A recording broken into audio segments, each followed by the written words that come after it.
C'est désormais une nouvelle ère pour les croyants au Bénin. Dans ce lieu de culte, pas de présence humaine depuis plusieurs semaines.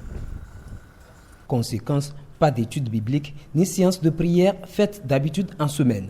Nous faisons la leçon et nous balançons sur WhatsApp pour que les gens qui ont d'Android là puissent avoir. Sur les portables simples, c'est audio. Nous envoyons donc ces leçons-là se repassent à partir de 9h dans chaque maison. Les gens suivent là, c'est comme si ces gens-là sont à l'église. Mais nous remercions le Seigneur qui a déjà tout prévu. Luc 21, verset 11, nous dit ceci.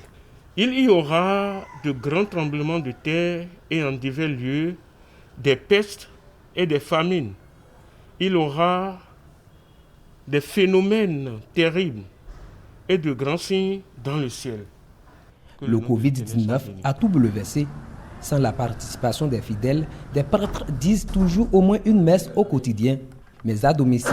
Nous vivons un moment exceptionnel où nous avons célébré Pâques sans nous voir en assemblée. Vous voyez, l'Église est par définition assemblée, convoquée par Dieu. Dans les familles, les fidèles prient. Nous avons des témoignages vraiment intéressants. Beaucoup de paroisses retransmettent en direct leurs messes grâce à Facebook, YouTube, et les fidèles de leur lieu de service ou de leur famille peuvent communier à ces messes-là qui sont célébrées. Donc, les prêtres continuent de prier, de dire la messe en privé, mais aussi de lire, de réfléchir. C'est vraiment l'ère de l'église domestique, les oratoires de famille, la prière en famille. Donc, suivons les prescriptions, prions, jeûnons, et nous sommes sûrs qu'avec Dieu et notre propre prudence humaine, nous pourrons vaincre cette pandémie du Covid-19. Les Saintes Écritures enseignent de prier sans cesse. Ce fidèle musulman perpétue cette tradition presque partout où il se trouve. Il n'y a aucune différence, sauf qu'on n'est plus avec d'autres qui viennent de l'extérieur. C'est pour nous préserver contre cette maladie. Mais je prie régulièrement, je prie au bureau. Des fois, je prie à la maison, mais avec ma famille. Cela est nécessaire.